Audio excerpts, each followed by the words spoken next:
Hey everybody, this is Kevin and welcome back to another quasi Lego build kit.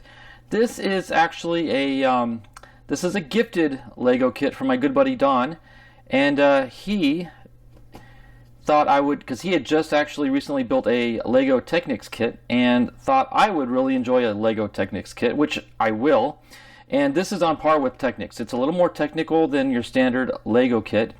And this is, I guess, made by a company named Hi Godo. That's actually a D. See a little tail up there on the top left, so I had to work on that. But yeah, Hi Godo. But this just shows you the standard frame that their 4 kits are based on. And on the back of the box, they show the 4 different cars that are built off that frame. I believe Don told me that this particular kit is this blue one, which I believe is a Porsche, if I'm not mistaken. We'll get into the manual and find out more about it, but this is what I think we're working with. Looks like it's the third highest part count. This one's got 1466, 1391. This one's got 1388. And this little baby beginner kit only has 1266 parts in it. But we're going with this one right here. I think that's just a stunning car. It actually has a Toyota Supra look to it. I'm guessing it's either a Supra or a Porsche. Hopefully we'll find out somewhere in the manual. But let's get this opened up and see what we got to work with, and then we will begin building it. So here is the open box. Here are some decals. Okay, nice. They're not water slides, they're peel back. Real thin paper. Actually, that might be nice. It might lay down nice and flat. Usually decals are pretty thick and you can feel the ridge around it, but this is pretty, it's like thinner than paper almost, it feels like. Okay, so here is the car. In fact, let me move the box out of the way because it's taking up a lot of space. Yeah, there's a better representation of the name, Hi Godo. And looks like each bag is nicely numbered, which for an off Lego brand is a really nice feature because your reproduction kits don't have that completeness to them. There's some more decals. And as typical, I will scan these in as backups just in case. You never know if you ever need them. But again, nice paper thin decals. Here is the manual.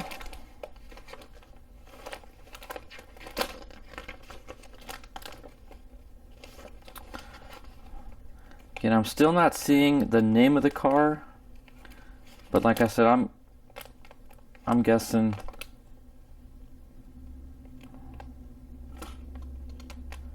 Wait a minute, is this remote control? Wait a minute. This is an RC car? I had no idea. Oh my goodness. Don, you didn't tell me this. You hit me up with a working RC car? Oh, this is going to be fun. All right. Wow. Okay, this just takes on a whole new meaning. Wow. Okay. This looks like, yeah, it's about 1/14 scale. I'm looking at the rims here. I used to race 1/10 scale. Those are a little smaller than I'm used to. Oh my goodness. This is too cool. A remote control Technics kit. I'll work off camera on identifying what vehicle this is, either a Porsche or a Supra. It kind of has both look to it. I'm just not sure. Anyway, that's secondary. Primary is, let's get this bag open, sorted, and we will begin. So let me, okay, that looks like maybe just the tire bag. I don't see any number on that. But we definitely want to find bag 1. Okay, there's bag 2. Bag 3, bag 7, 6, or 9.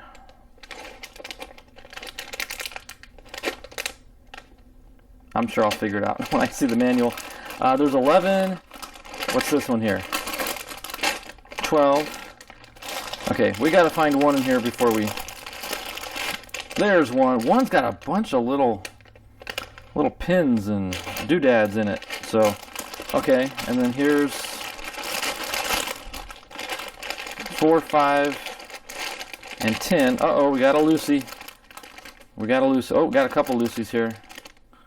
Okay, I'll set those aside for safekeeping. And number 8. Okay, let me get this big bag out of the way. Whew. Okay, bag number 1. I'm wondering if we're going to have to do like bags 1 and 2 together and then 3 and 4 together. Well, it looks like 2 is just going to be more pins. So let me get the manual going here, and where'd it go? Let's take a look here. Okay, just an identifier on how the pieces are. Okay, so they're actually calling them bags A and B, as opposed to 1 and 2. There's also a tool bag. Interesting. Okay, so bags A and B. I only saw numbered bags, so this is going to be fun. It's going to be a little challenging in a fun way. So, okay, let me sort through this, figure out what bags I need, and we will get on to the build of this high Godo Porsche Supra. That's what we'll call it. Okay, I thought I'd give a little update on things. This is the progress we've made through step 13. Now, a couple things I need to correct in the opener. I have started the kit, obviously, and a lot to kind of divulge here. 13 is where you get up to this point where the transmission is pretty much built.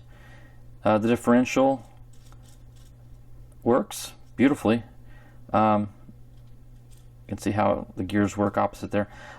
However, step 14 says if you're building the dynamic version, this is where you install the motor into this drive shaft right here. However, this kit does not come with a motor, so the instructions say skip this step if you've got the static version. Because there's no motor, this is not going to be a remote control car after all. It will just be a static display. But I don't mean to say just a static display. It's still going to be an awesome piece to put on display. Originally, I didn't think it was RC to begin with, so you know, I'm not concerned whatsoever or hurt by it. But a couple things that make this interesting is and challenging is that the kit came with 12, as I showed you in the intro, 12 bags of parts. The instruction book says there's 2 bags in the kit, bag A and bag B. You see the challenge here? And to be honest with you, some of these main parts that were in the very first step of the kit, I found them in bag 12. So there really is no rhyme or reason to the numbering order to the bags. But you know, for example, and I did pour them all in little bowls to help organize things, but like this was bag 1. Okay, obviously this is not going to build the first step. These are just parts for the entire build. Here's bag 2, more pins and hinges. So it's a little bit of everything. So I've ended up opening all 12 bags, sorting them somewhat the best I can, so the parts will be easy to find when I get to that particular step. But just a little bit of a challenge there where the writer of the manual did not realize it came with 12 bags. It only talks about 2. So, but you know what? That's part of the fun. That's part of the challenge. That will make this so much more rewarding when it's complete, having known that it was not an easy kit. The actual construction and plugging things in together is easy, but it's the organizing, the pre-planning for the steps that brings on the challenge. So, but with that, I just wanted to take a pause here and show you what the car looks like up to this point, and to let you know that the bags are nowhere near organized with what the manual calls for. But again, that's just, it teaches you organization skills, and if anything, that's a great lesson to learn. So I still recommend this kit. It's just not going to be quite as easy as you may think it is. That being said, we're going to continue on now. What I think I'll do is I'll pause before each, skipping the instructions where it talks about dynamic versus static display. I think that's a good stopping point to show you the progress thus far. So with that, I'll continue with the build, and we'll come right back and show you the next progress update. Okay, we are up through the next stage. As you can see, the chassis is growing in length, and in addition to now a working transmission, We also have like a rack and pinion type steering setup begun. There's some more gearing that's going to go in here, but the front steering arms do work in unison together. There's going to be some more gearing, I believe, tied into here through one of these center posts that'll link up to this. Of course, we are not going to have any servo actuation to control the steering, but at least it will, you know, if you move one wheel, the other one will turn, and it's still going to be an absolutely awesome engineering kit. Got the front clip on. Now, I do want to point out one thing. Now, this is obviously to mimic a Technics kit. And Technics are a little different than Legos. They pretty much snap in with these little pins. You can see they're little split ring type pins. And if you misplace or incorrectly snap a piece together, they do pop off, just not quite as easily as a regular Lego. For example, these, I believe, it was somewhere in this general area. I was off by one hole, and I had to separate and shift everything down one so things would fit right. And that was just my own blunder. But getting those to snap off was not as easy as you'd hope. So just word of warning, caution, you know, measure twice, cut once sort of thing. Confirm in the book twice before you actually snap these into place. It'll make your life a whole lot easier. But I'm not complaining. It's going together nicely. It is a really cool looking little car. We do have a little side panel here, so we actually have some body work going on. And you can see basically the layout of the frame. So I'm not sure what's next in the build, but I did come to the point where we got to install, I believe, the electronics for the servo, and I stopped because I'm not doing that. So I'm going to start working on the rest of the steering and the front end, and we will come back at the end of this next segment. Okay, the next segment has just been completed, and that was about an hour, just shy of an hour's worth of work. But a lot has been done. It may not look like a whole lot, but there's a whole lot in the steering, and I gotta tell you, it's pretty darn cool. We really beefed up the front clip area. It's getting stronger with each step, but I want to show you this. Again, pretty cool. So, you got a steering wheel linked up to the pinion gear and the rack and all the other gears, but watch this. You turn the steering wheel and the axles turn. I mean, you gotta admit, that's pretty cool engineering for a quasi LEGO Technics kit. That's just impressive. So now I can visualize how, if this were radio controlled, instead of the steering wheel being here, we would be mounting a servo with the servo motor attaching to that shaft, and that would be driving these gears. But in this case, we do have a realistic steering wheel, which is going to just look all the more realistic. So that's pretty much what this whole segment has been about, is getting the steering up and running. We didn't even touch the back end, just the front end of the clip.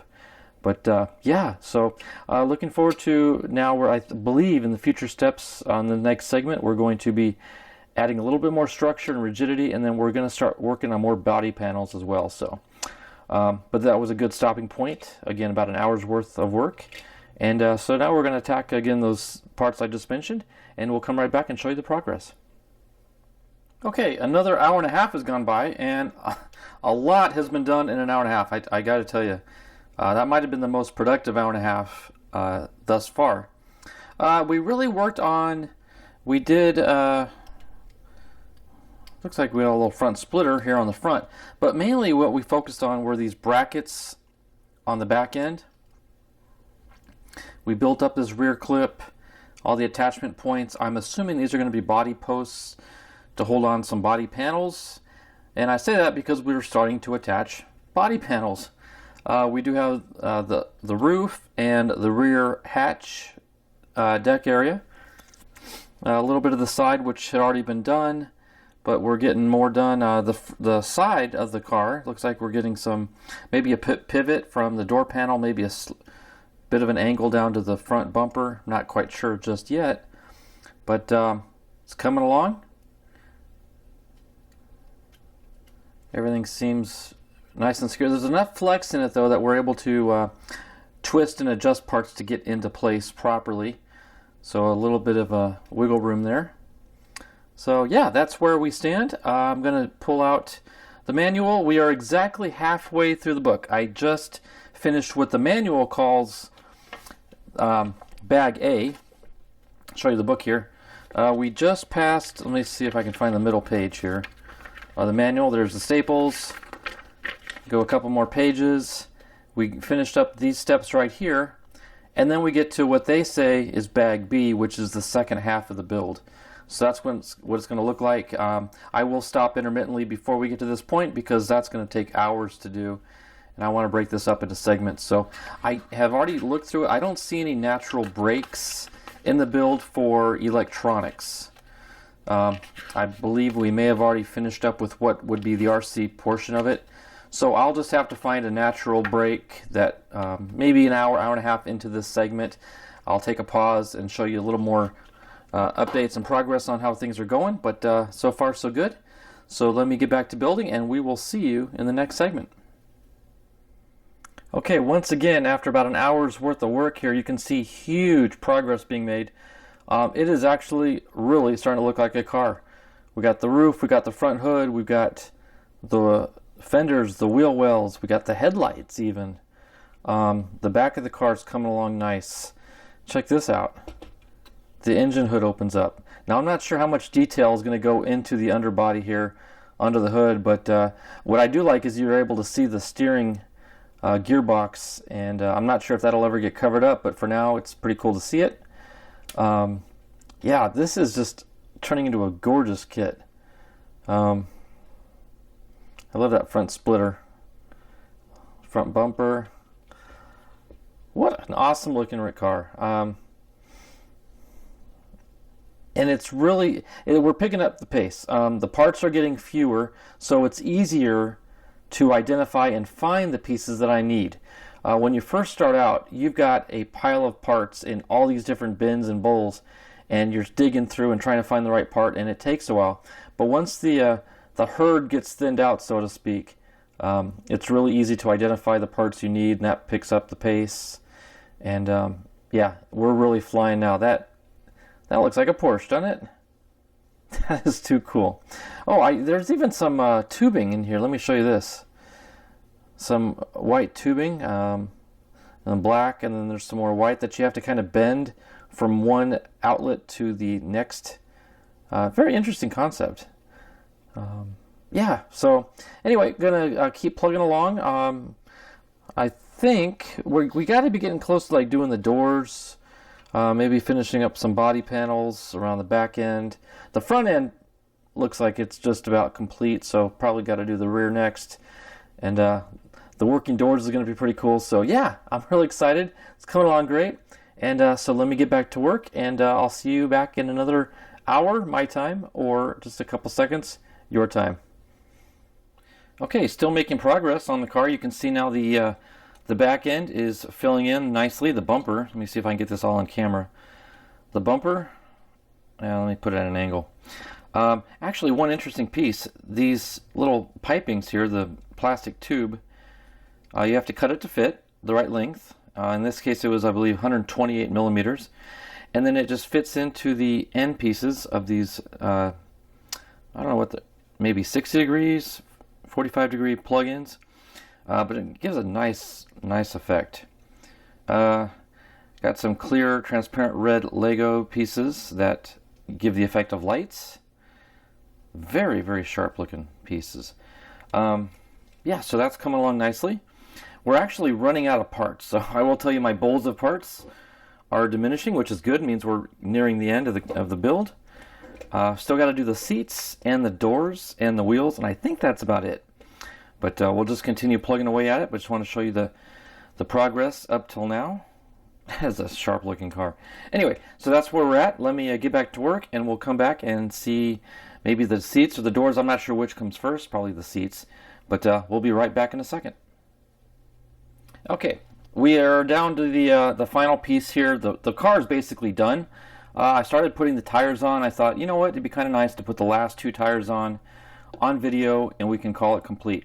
Now, I will point out a couple things. They're not errors per se. well, I guess you could consider them errors in the packaging.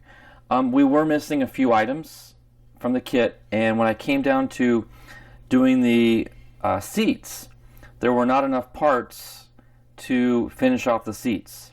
So the kit has you do the passenger seat first, and then the driver's seat. When I realized there were some missing parts, I decided to swap seats and put the passenger seat on the left.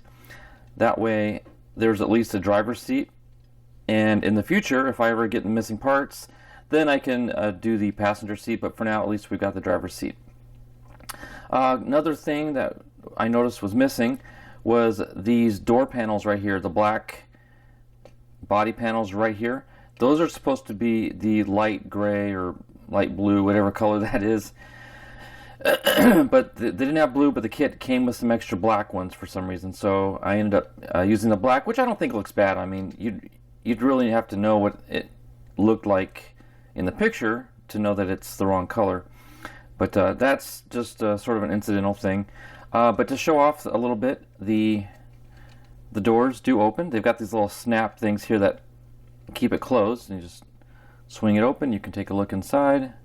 Whoop. And then just kind of snap shut. Let's take a look at this side where the seat is. And one cool thing on the seat is you have an adjustable headrest. So they really put some thought into every piece of this kit. Okay, so we'll just snap that shut. Okay, so you can see the two tires there. That's basically what it looks like done. But now we're going to complete the kit and wrap up this video with the installation of the right side tires. So we'll just sort of fit those onto the axles.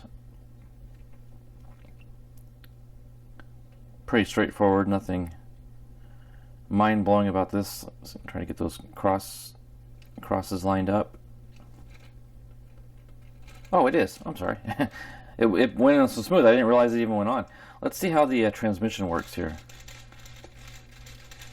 So if I hold this gear, we should get the differential going, yep, opposite direction. Pretty sweet. And then, let's see, if we twist this gear, we should get both tires moving. That's pretty cool. Steering wheel, let's see if we can get the tires to turn with the steering wheel.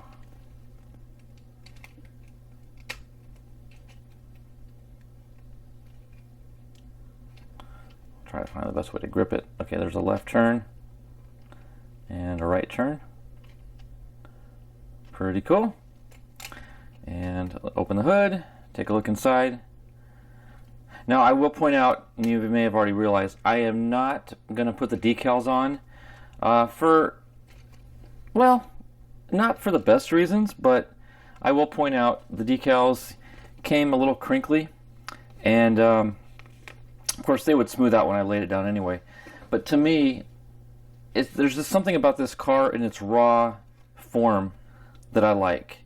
And I'm just personally afraid that if I junk it up with decals, it might lose some of that skeletal look to it, which I really appreciate and like. So for now, I'm going to leave the decals off. In the future, if I decide to put them on, I'll have them here. But for now, I just want to kind of leave it raw and looking like that. So yeah, that's it. That wraps up this build, and it wraps up this video. So I want to thank everybody for watching, following along. These Technic kits are a lot of fun. They're different than Legos. So if you want to challenge yourself beyond standard Legos, Technic kits are the way to go. Now again, this was a knockoff version, but they went together just as well as a true Lego kit would go. So I totally promote finding the cheapest cars you can find and buying them, because the quality is there. The quality is just as good as an expensive Lego set. But there is something about Legos, I will say that. But this is a good alternative. So with that, everybody, I want to thank you all for watching. Look forward to the next build video. I'm not sure what I've got coming up next, but I've got plenty to choose from. So with that, everybody, God bless, take care, and we will see you in the next video.